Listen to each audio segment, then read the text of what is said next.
looking at the real deal now. Gonna kick this sorry ass out on the street. What you got? You used to think you owned the street. We'll pack the bag and your ass is dead meat. Victory is sweet. Bring it on. Here's your receipt. How's it going, ladies and gentlemen, and welcome to the Raw Recap on No Holds Barred Wrestling Podcast, a weekly episodic podcast where me and my co-host talk about and review, and that is the WWE longest reigning episodic TV show, and that is Monday Night Raw, and not SmackDown.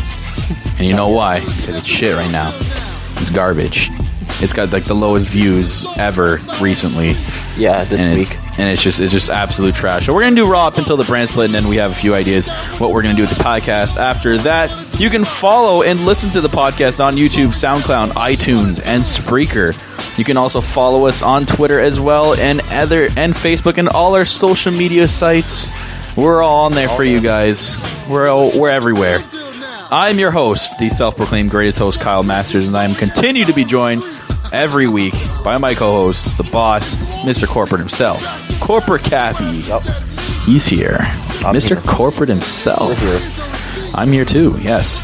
As always, this episode of the Lowdown Show, yes, on No Holds Barred Wrestling Podcast is broadcasted on Spreaker, live at Spreaker.com/NHBWP, and check out our Twitter page, No Holds Barred WP, for broadcast updates. And of course, this episode is unofficially brought to you by Bootios. They make sure you ain't booty. And again, our shoutouts as well every week to our fellow podcasters across the river at RTM Wrestling. Go check them out on Twitter and check out their podcast. They do a fantastic WWE podcast, so go check them out, guys. Yep. We love listening to them every week. They're great. I love their live reaction videos they've been doing recently too. So they need to get a pay-per-view back over there. Yeah, they do. They need a pay-per-view over there for them to, talk about and go to and enjoy. And of course, shout outs to our brothers from the US at WWE Locker Talk. Go check them out. They do another WWE podcast as well. And of course, lastly but not least, Fun WWE Polls, which are the provider for the Luke Gallows Polls Twitter segment of the show. Back this week. Which is back. So we're going to do some live reading on the air later on. Yep. So yeah, that's it, guys. So let's get into the Raw recap for this week. It was the 4th of July episode this week, so happy 4th of July to all our American friends. Yeah, usually this is one of the least viewed episodes every year. So. Yep, and I can see why. They were hyping up. They are hyping it up really bad. It ended up being not that great. I don't remember my favorite part of Raw. It's pretty sad when there's not a favorite part of Raw you remember. Getting into that, can we talk about what happened to open Raw? Yeah, it was just atrocious. Labeled the greatest food fight in history. It was terrible. I couldn't believe it. For one, the mic on the stage they're using just didn't work at all.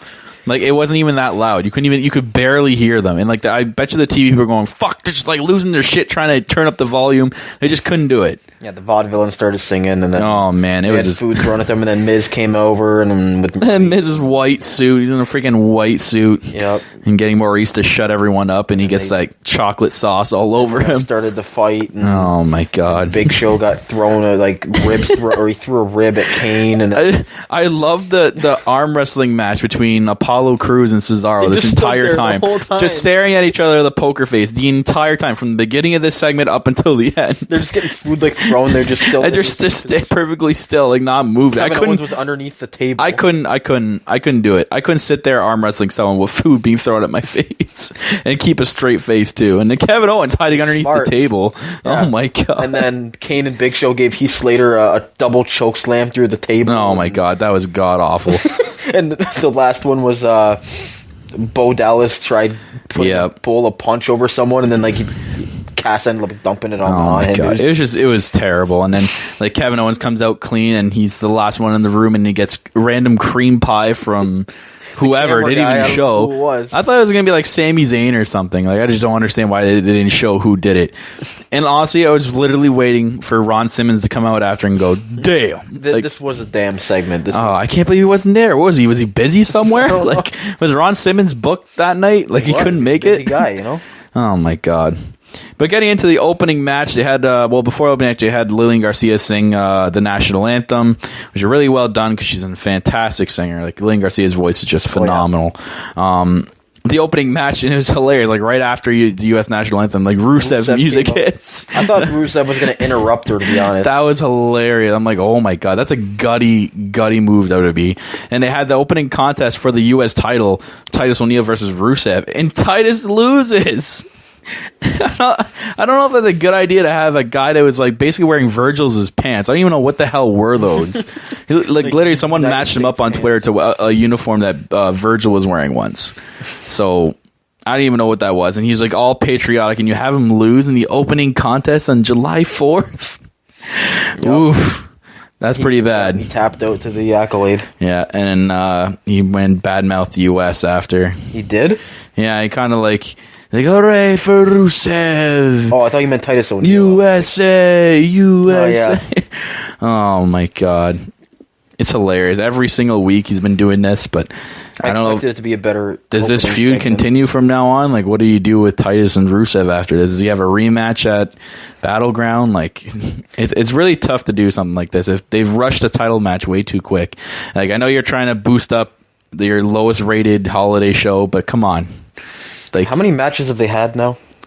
But I don't know. They have to think long term with this.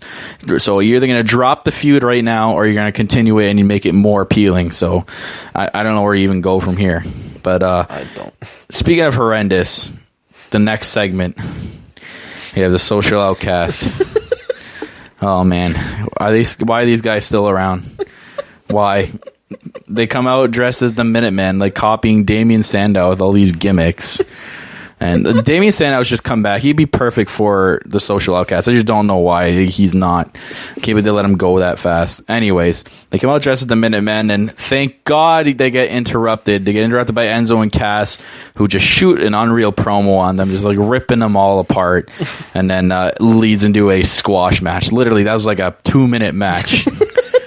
And Enzo and Cass just kicked all their asses.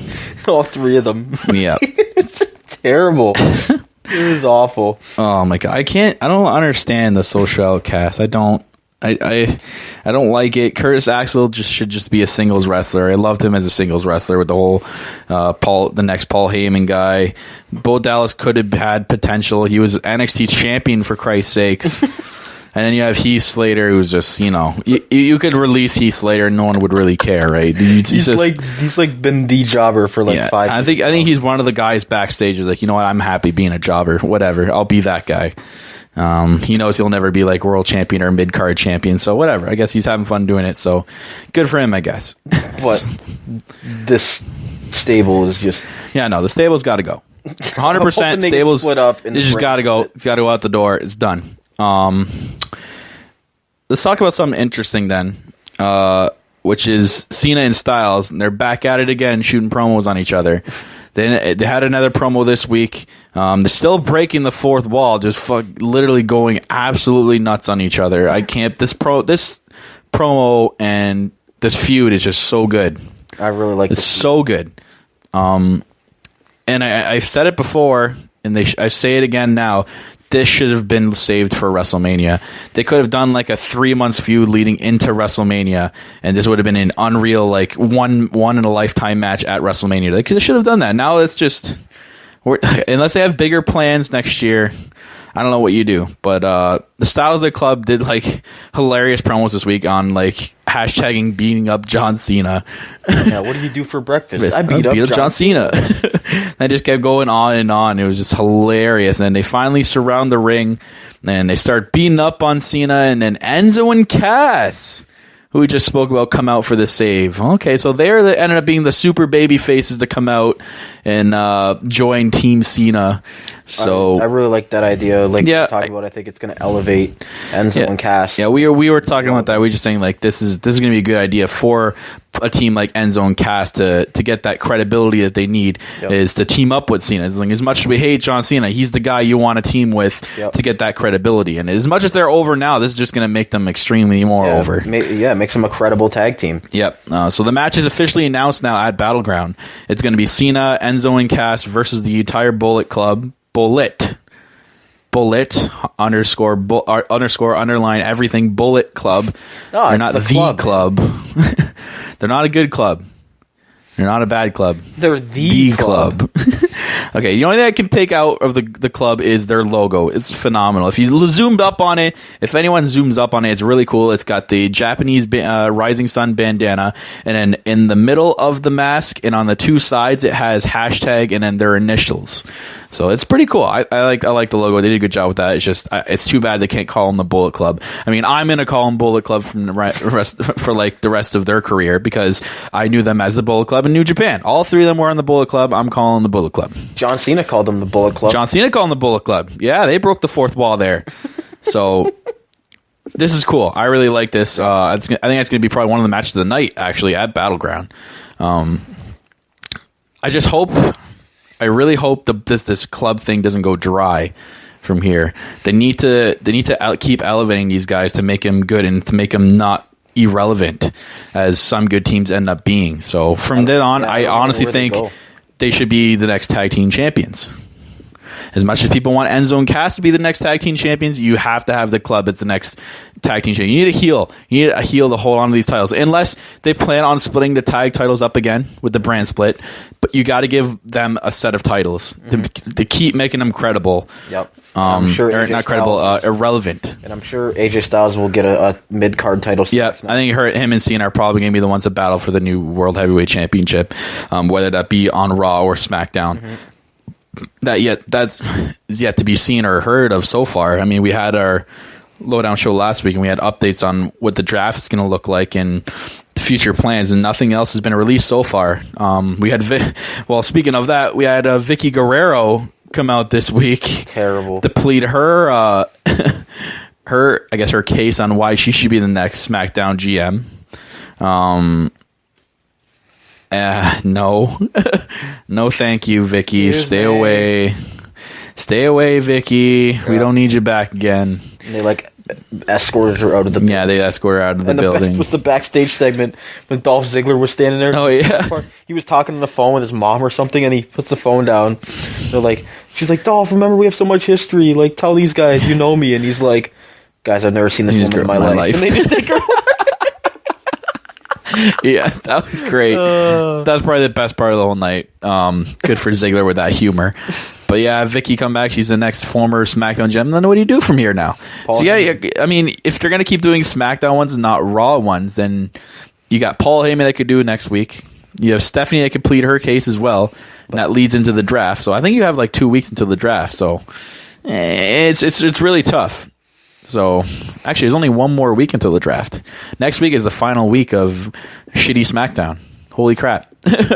We're getting there. So next week, yeah, you might as well do Paul Heyman. And they can talk about UFC or Brock Lesnar's UFC fight, whatever, something like that. But speaking of Dolph Ziggler, he had a pretty interesting Raw this week. He faced Seth Rollins. He did. He said he wanted to beat Seth Rollins one more time. Yep. And it ended up being a really, really good match. This was probably a match of the night for tonight, or for that Raw. It ended up being a really good match. A lot of good spots back and forth by both guys. And then after the match, Rollins boosts himself up, starts calling out Reigns, and he's on top of the announce table, and then he rants about just basically what did I write here? My notes are pretty scribbled to this week. I'm trying to remember what he did on Raw too. I actually didn't catch this part. Oh, yeah, he ended up saying he wanted his title back, and then Ambrose got up on the table too, and they're both standing on the announce tables, and he goes, "Oh, okay, fine," and he throws the title at Rollins, and he goes and jumps on him and attacks him, and ends up dirty deedsing him on top of the table, but it didn't break. It didn't break. It didn't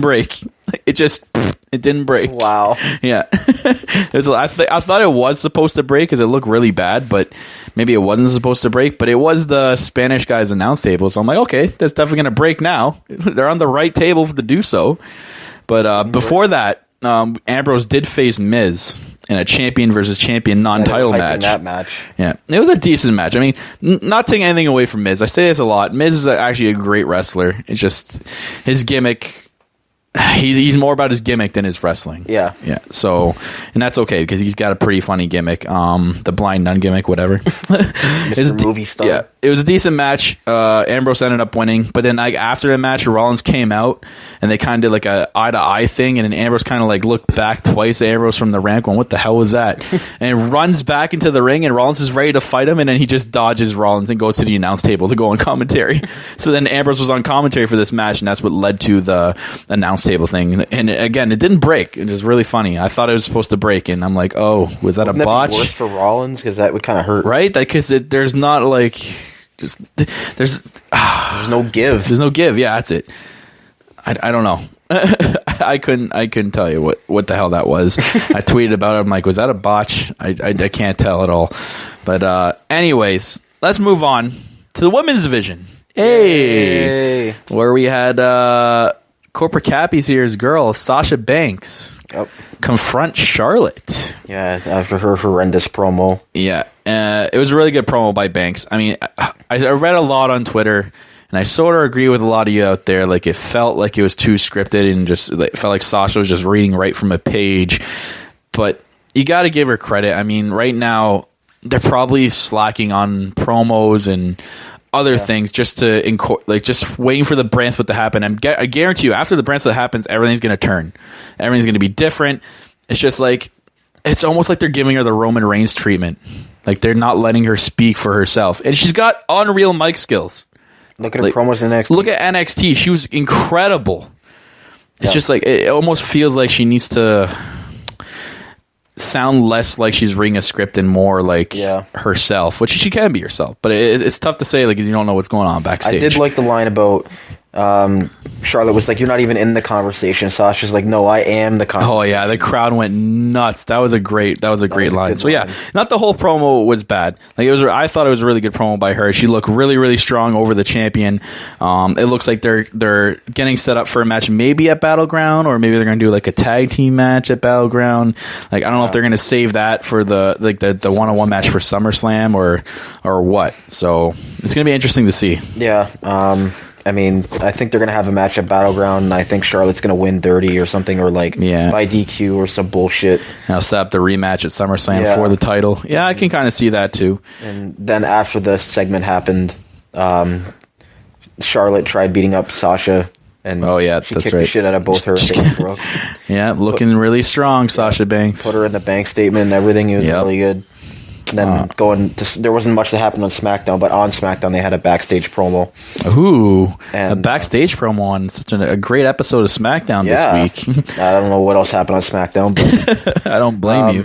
Charlotte came out and was wearing like Sasha Banks' like glasses and like all her jewelry and stuff, and Sasha was like, "Wow, really?" And then Charlotte took it all off, and she's like, "I wear real jewelry, not fake dollar store jewelry. I wear title belts and rings, not fake glasses and fake boss rings and stuff, and I am the boss." And just like, she was like mocking Sasha, and Sasha was like, "Listen, honey, listen, boo-boos, I'm gonna whoop Dana Brooke's ass again on Monday." So setting up a match for Dana Brooke and Sasha. So Monday is gonna be Dana Brooke versus Sasha Banks. All right, that's gonna be interesting. But yeah, I'm liking the way this feud's going. I don't see Charlotte losing the title maybe at Battleground. I think SummerSlam is probably the night we're going to see the title change. I think depending too, and it's going to be interesting to see what they do with the women too heading into the brand split. Like, are they going to split the world title? Is the world champion going to have to appear on both shows with the women's division? It's going to be really, really interesting to see what happens with the brand split and women's division. Like, they can even go back to the previous rumor of everyone being on one show. So I wouldn't mind that, to be honest. Yeah, I mean, if they're maybe like one show will have the Divas, and then one show will have the Cruiserweight division. Yeah. So, I mean, they could do it that way. They couldn't. Whatever. But she's finally going to get that one-on-one match that she never had. So we'll see what happens. Never lost yet. Has never lost. No, she didn't get pinned. She got held by Ric Flair at WrestleMania. Bullshit. Woo! Little daddy.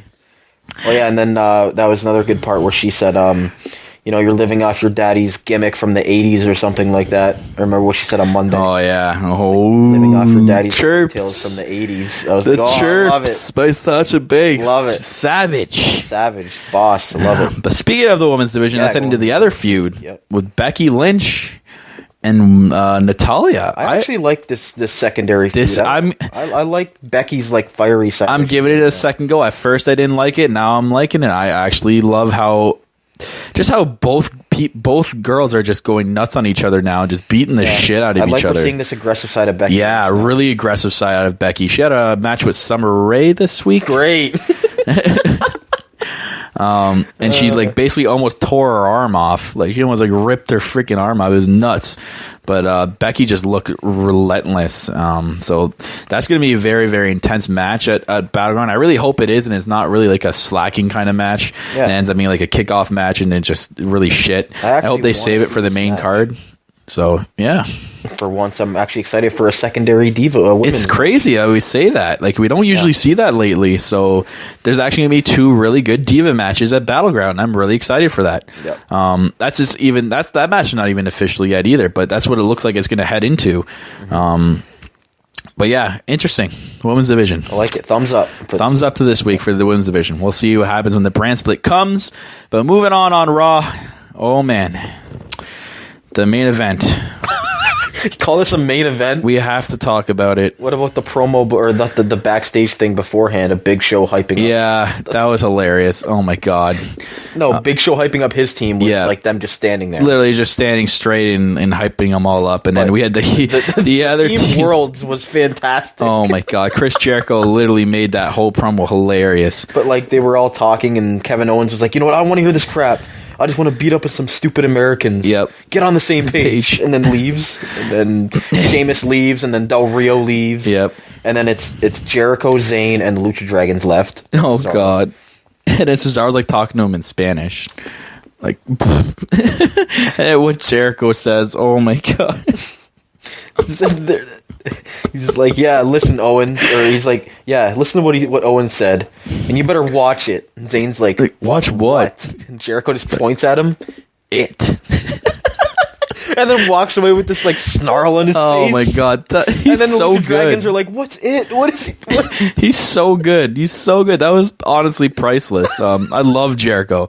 And then I've read too with Jericho that he's going to be staying for the rest of the year. I guess he's not touring with Fozzy until next year when they release their new album. So Jericho's going to be around for a while, and it's just priceless. The promos coming out of this guy now at his day and age. They're so corny, but they're funny. Oh man. Just drink it in, man. Drink it in, man. He actually did it again on SmackDown. I watched a little clip, and it was like to like some like backstage guy.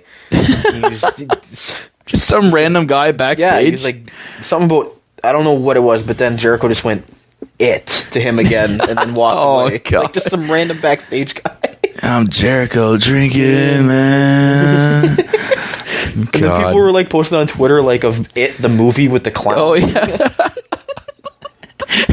No matter what Jericho says now, the internet just goes nuts. They're literally listening for every word he says, and they're just like making fun of him now. It's great. And I love how Jericho embraces that. He reposts it on his Instagram and Twitter and stuff. He boosts his stupid little one-liners. It's great. Yeah. But speaking of that, the 16-man tag match, it was god-awful. It was clustered. It was exactly what I thought it was going to be. It's way too clustered. It wasn't good at all. The last two people were Big Show and Zack Ryder. Like, my God, I know you're trying to boost ratings, but that was the worst way to do that. And like worst way. Team Worlds was way better than the other Team America. That was garbage. World, it was the final four on their team was like Jericho, Kevin Owens, Cesaro, or those three. I think no. Whereas Ryder, Big Show. But like Cesaro was trying to get in the match the whole time, and the heels wouldn't tag him in. Yeah, it was like kind of like, what the fuck? And then I don't want to talk about this anymore. Really, like that match. Kevin Owens got himself disqualified. That was pretty funny. When he got the chair in the ring and just everything. I'm watching this match, going, oh my God, we could have literally done without this, and this could have been the opening match maybe, because this was just god awful. It wasn't main event quality whatsoever. Big Show and Zack Ryder is the fun. Like you wonder why. The last two, you wonder why like this is the lowest rated holiday when you put up crap like that. I just don't understand. Like they complain about it and they still put on crap like that. But whatever. It was Raw this week was what it was. It is what it is. The main event was terrible. Yeah, I guess I'd put the Ziggler Rollins as the main event. That was sick. That was probably the highlight of the night. We also had on Raw the Wyatts doing a really creepy video promo on the New Day, basically asking New Day to come and find them at their... there's a word for it, I'm not sure, but I guess it's the same word that TNA used with the Matt Hardy and Jeff Hardy thing. That's why people are going, oh, did they steal the idea? Like, what's happening here? So next week we're going to see New Day showing up in Wyatt. Like, it's going to be a video we're going to see showing up at the Wyatt house. Like, it's going to be really creepy. But then Xavier Woods kind of cut character, and he was like, "Yo, like guys, come to your senses. Like, you actually want to go to their place." Yeah, he definitely broke character a little bit there, and he's still playing off the scared, the trance, yeah, he's so scared of the Wyatts. Yeah, and that promo was awesome. The Wyatts are great at the promos they do with the creepiness and all that stuff. It's gonna be interesting to see what they do next week with that and how they're gonna play this out. Are they gonna fight and do some stupid horror movie angle kind of thing? Hopefully, it's a lot better than the Matt Jeff Hardy one because watch that. Don't watch it. Don't watch it. I wasn't a fan. It's too movie quality. It's not what you're used to. And I guess there was a little Twitter war going on with TNA and the head of Lucha Underground. So I'm going to go read that. I heard about it. But anyways, also on Raw this week, they mentioned again the WWE title WWE World title as the WWE title. And they even showed the graphic on TV where it said WWE title. It's going to be interesting to see what they do with the bottom plate though. You're going to have to take that World Heavyweight plate out. Are you just going to put champion? Are they going to go back to the old, how they did with the older title? The one that the Rock had? Yeah. What's happening with that? I don't understand. You can't have the heavyweight word there anymore. So we'll see. The one that the Rock held, it had the old logo. So they're going to have to make that one with the new logo. Maybe. I think that's probably what's going to happen. Yeah, we got a corporate. I can hear that. There's a corporate phone call. Yeah, No Holds Barred. The phone's off the hook. We got people calling in. Yeah, no, we never have people calling the show, in. Anyways, they also had a new SmackDown Live commercial. I thought was pretty cool too. People are all speculating too because they only showed certain superstars. Oh, those are definitely all the people getting drafted. No, people. Chill the hell out. It's probably just random superstars they had to put in a commercial to make it look appealing. But it was actually a really cool commercial. Also, Brock Lesnar's opponent was announced on SmackDown, which we'll get into the news part of the show. We'll save that for then. I have some stuff to talk about that. But now it is time for our part of the show where we like to call the Luke Gallows polls. And is our Twitter poll segment by our guys at WWE Polls. We'll choose a couple Twitter polls and we'll read them off to you and discuss them. So here we are with the Luke Gallows polls.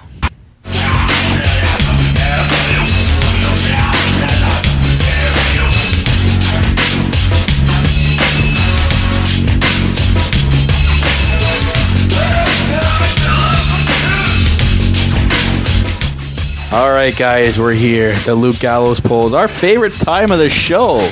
So we got some interesting polls this week. Yep. We're going to read a couple off for you. So we'll all get started here. Which one of these former superstars should WWE bring back for the brand split? This has got a total of 225 votes. We have Victoria, Mickie James, Kelly, or Gail Kim. And it was a tie between Mickie James and Kelly at 36%, 12 for Victoria, and 16 for Gail Kim. I can't believe Kelly. Are you kidding me? To be honest, I'd want Victoria out of all four of those. 100% Victoria. Great wrestler. I thought she had an interesting character, that whole crazy gimmick type of character as well. Yep. Victoria 100%. Kelly. Yeah. And why did Gail Kim get over Victoria? I know she did all right in TNA, but come on. Guys, what are you doing out there? And you pick Mickie. I mean, we met Mickie James. She's nicest person ever, but come on. No, Kelly. I can't get over it. No, that's just awful. What are you doing, guys? One of the worst Divas champions of all time. Yeah, 100%. So we'll get into the next poll. Which one of these superstars wins a championship first in WWE? Ooh. Neville, Apollo Crews, Baron Corbin, or Sami Zayn? And this had 210 votes. The winner was Sami Zayn with 56%. See, this is tough because I, off the bat, picked Corbin. But because it features Crews and Zayn, who I love as well, it's so tough. and I'd have to agree with people. I think Sami Zayn is probably going to be the next one to win the championship. He'll probably win a mid-card title, even maybe Apollo Crews. I don't think my boy Baron Corbin just yet. Maybe they're still working out some stuff with him, and I'd say Neville too. I mean, he got in second place in this, but I don't see Neville coming back and winning a title anytime soon. Bring back a cruiserweight championship. Yeah, it's gonna be interesting to see what they do with that too. But I'd have to agree with Sami Zayn for sure. He's probably the next one to win a championship. I could go with any of those last three, to be honest. Yeah. This poll is interesting because it's kind of already sort of leaked out, and we'll talk about it too.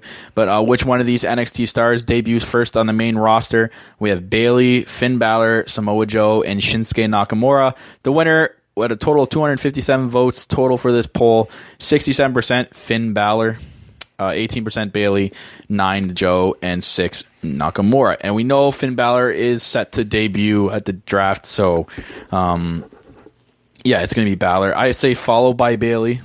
I don't think Nakamura's coming up. Not yet. He'll probably be champion for the rest of the year if he wins the title, and same with Joe. I think they're still going to spend another year in NXT, which is fine with me. But yeah, Bayley and Balor definitely getting called up sometime soon. I think Bayley will get called up maybe after SummerSlam. Interesting. Which one of these superstars would be a great Paul Heyman guy? I like this poll. Ooh. And I actually picked the winner of this poll as well. Oh, so okay. The people were Roman Reigns, Baron Corbin, Kevin Owens, and Randy Orton. Total of 262 votes, and the winner by 2% was Baron Corbin. Okay, yeah. Okay, I see Corbin being the next Paul Heyman guy. He's definitely fits the character. Reigns, no. I mean, they could always do Reigns. They could have like him like getting reestablished again, because now his credibility is just shot completely. So, and Randy Orton, God no. No, Kevin Owens is on his own. Kevin Owens is always a himself guy. He can never have a manager. A hype guy. But Baron Corbin, 100%, I could see that. He'd be a great Paul Heyman guy. Yeah. I really hope maybe for him. Yeah, maybe they let him. Maybe they'll lead into that after Lesnar's done. I like that idea. Yeah. Interesting. Let's get into something that a poll has to do with Raw and the food fight. What is your opinion of the food fight opening segment? This had a total of 134 votes. It actually won 54% thumbs up, 46 thumbs down. God. I would double the thumbs down because that was stupid and ridiculous. I saw all the comments were like, what does Raw come to now? Yeah, that is god-awful. I can't believe that. How the hell did that win with a thumbs up? I don't know. I'm just going to go to the next poll because I'm kind of ashamed by the people that voted for that. What's your opinion of the U.S. title match? So that was the match between Rusev and Titus O'Neil that opened Raw. We had good, or great, good, okay, and terrible, and a total of 122 votes. It was a tie between okay and terrible. I'm going to have to agree with that. I wouldn't put great or good. I'd put okay. I mean, it was a terrible idea for making him lose on 4th of July, but I think it was okay. I'm just going to move on from that. Yeah. Let's get into what's your opinion of the Charlotte and Sasha Banks segment? Great, good, okay, and terrible once again, and the winner was great with 37%. And I agree with these people. That segment was actually pretty good. I loved it. It's elevating the feud even more, so I love it. I don't know. The people that said it was, too Roman Reigns-like, I don't necessarily agree with that. Yep. Next, what's your opinion of the champion versus champion 9 title matches? Thumbs up or thumbs down with 122 votes, and the winner was thumbs down with 59%. Oh, God. Because you usually know that the WWE champion is not going to lose to the mid-card champion. It's true. It's not. That definitely wouldn't happen at all unless they were planning on having an actual title versus title match. But no. That's just terrible. I'm going to skip that. So what I'm going to do is skip up 2 polls here. Which one of these would you pick to run SmackDown? We got Teddy Long, John Laurinaitis, Corporate King, and Vickie Guerrero. The winner out of 140 votes, Teddy Long, 39%. 2, I don't know how she came in second place, 34% over Corporate Kane, who came in third, and Laurinaitis with a lonely 6%. How the hell does Vickie Guerrero get? That's what I don't care about the winner. I agree with the winner, but come on, how does Vickie Guerrero come in second place? How does Johnny Ace only get 6% of the vote? Come on now. That is stupid. That is god awful. I don't know who are voting for these polls. Yeah, what are you guys smoking? Come on now, get it together. This is a good poll. Are you interested in an Anderson and Gallows versus Enzo and Cass feud? Ooh. Yes or no? With 158 votes and 69% yes. Oh, that's interesting. Like it. Okay. I put yes 100% too, because I really would love that too. It would have to be for a titles though, because I hope that they bring back a tag team title and these guys feud for it. And again, I would actually love to see the club get the titles first to get and stay relevant, because Enzo and Cass are already relevant enough. It's a club I'm afraid of they're going to get boring and people are going to lose interest in them. So I really want the club to win a title. Yep. But we're going to wrap it up with the polls. That was pretty interesting. Good polls this week. And we'll continue next week. But now it is time for that part of the show as well, for our WWE Headlines.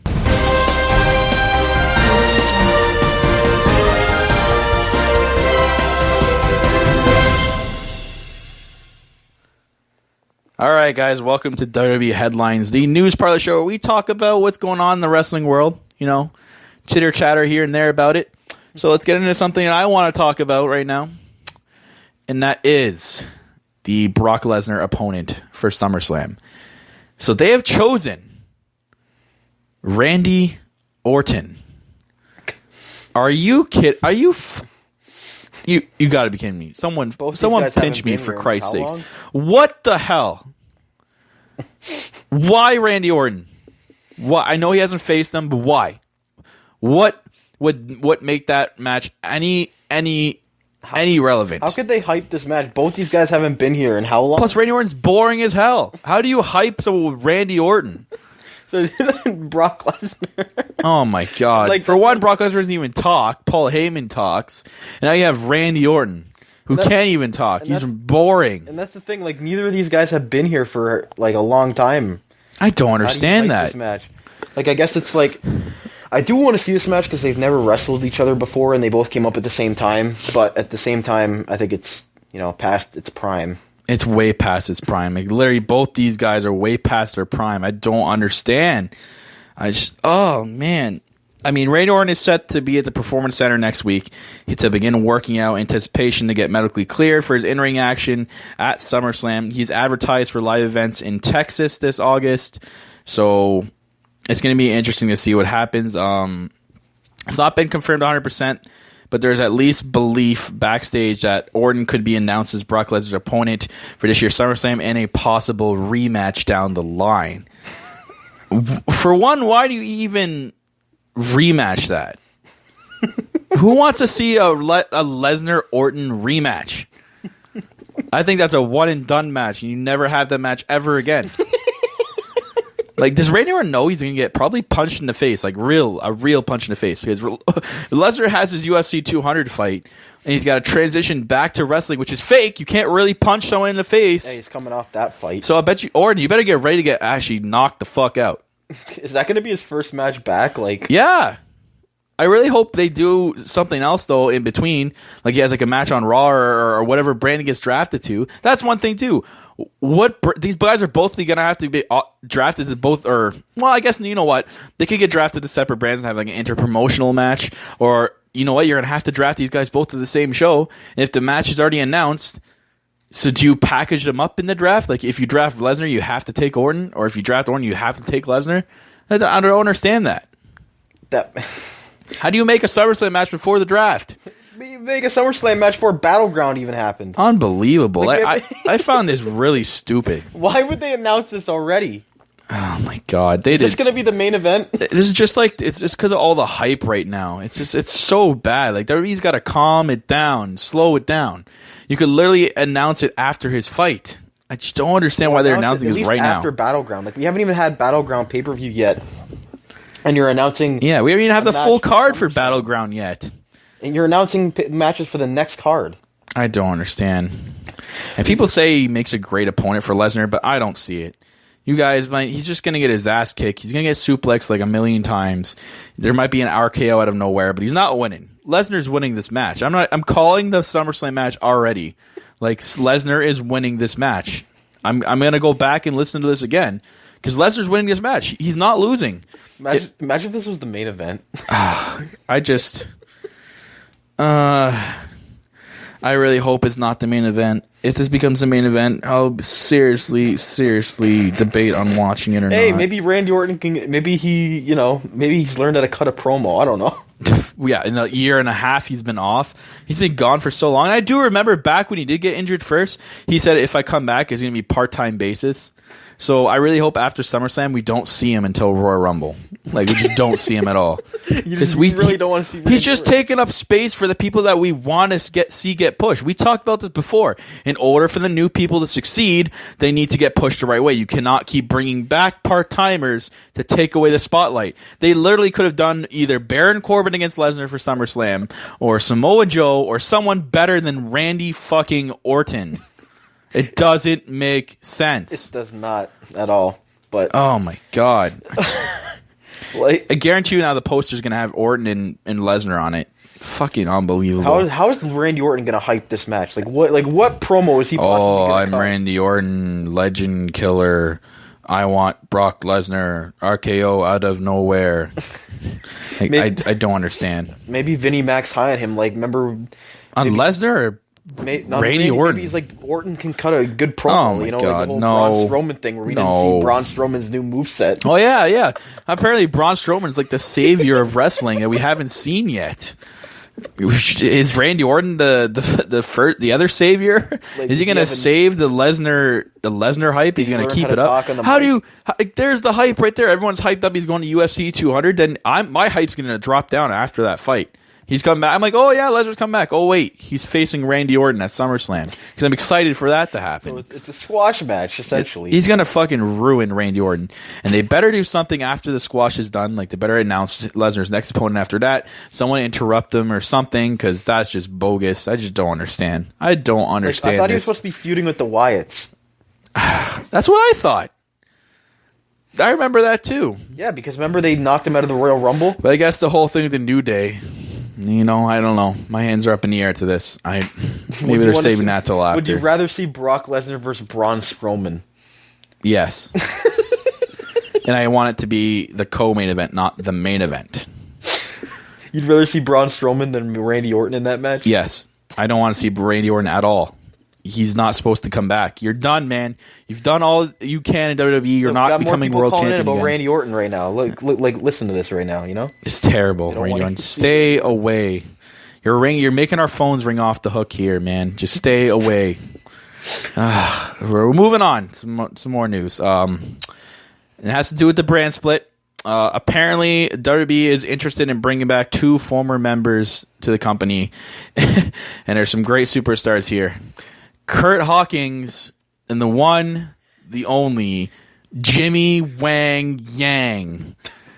Yes. I cannot wait for Jimmy Wang Yang to come back to the WWE. Kurt Hawkins? Why does it have to be Jimmy Wang Yang? I guess they need some more jobbers for both. Why shows. Jimmy Wang Yang? Can he come back as Akio instead? Why the hell is he Jimmy Wang Yang? The stupid Southern cowboy gimmick that everyone hated. He was boring on SmackDown back in the day. I hated Jimmy Wang Yang. But he posted a photo of himself backstage at Raw this week and tweeted a photo of himself in front of Vince's office teasing a return to the company. Now, whether this is hype just because of the draft coming up or not, but with WWE wanting to bring back talent to bolster their rosters for the upcoming brand split, it appears WWE is interested in bringing back veteran talents who can still work as a way to put over new and younger talent. So if they're doing that way, yes. But if you're going to bring back old people to win titles and bullshit like that, no. Get the fuck out of here. Stay away.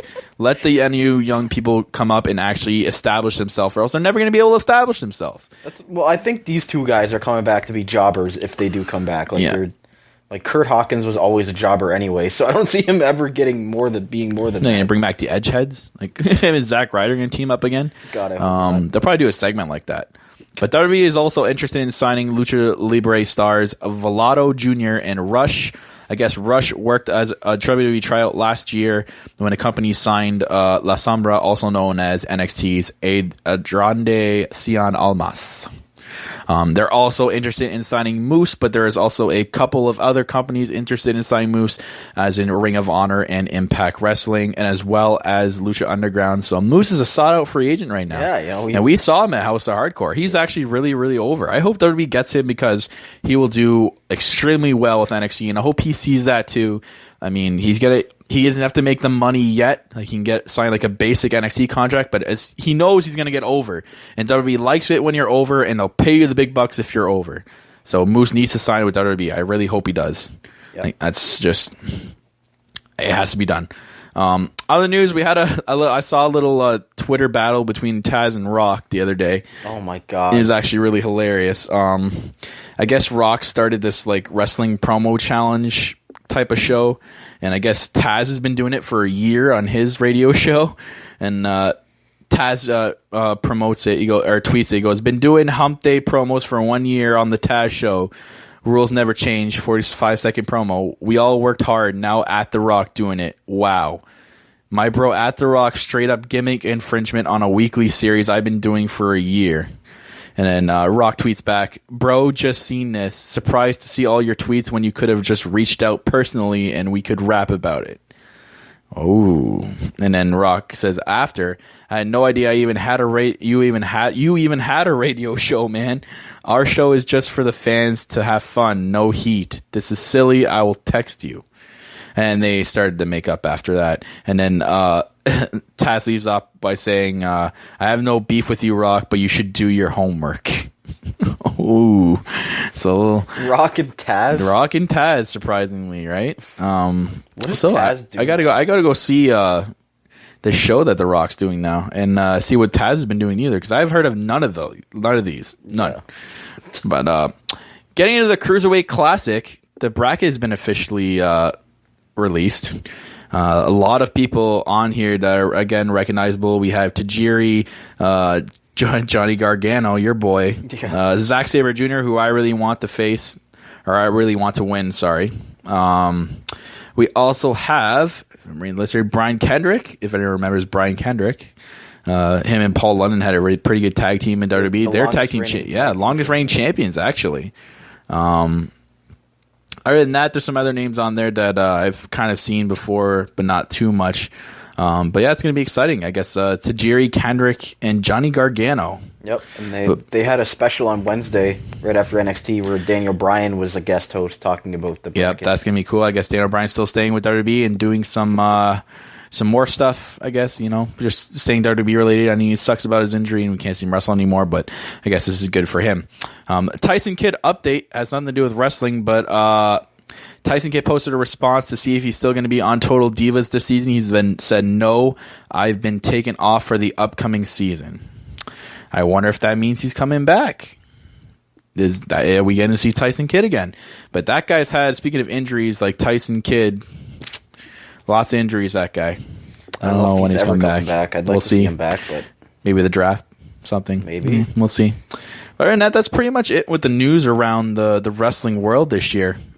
Or this week. This year. So yeah, we'll see what happens. Brand split almost a week away.